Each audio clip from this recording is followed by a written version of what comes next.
பவுனம்மாவின் உறவுகளை இங்கே பாருங்கள், திருப்பதி ஏழுமலையான தரிசிக்கிறதுக்கு ரிசர்வரில் போய் கூட்டம் இல்லாமல் தரிசிச்சுட்டு இங்கே பாருங்கள் லட்டு வாங்கிட்டு வந்திருக்கிறா. இது உடையாமல் அப்படியே கொண்டு வந்திருக்கிறவங்க. இதெல்லாம் எப்படி எந்த நேரத்தில் போகிறது எந்த நாளில் போகிறதுன்னெல்லாம் உங்களுக்கு அடுத்தடுத்து சொல்கிறவங்க.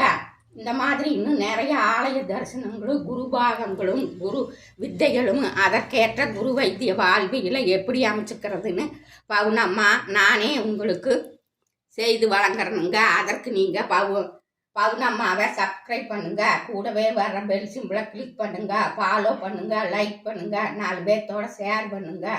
எல்லோரும் இயற்கையோடு இணைவோம், இன்பமாய் வாழ்வோம். நான் உங்கள் பவுனம்மா, உங்கள் ஜெம்சி குருவுடன். நன்றி, வணக்கம்.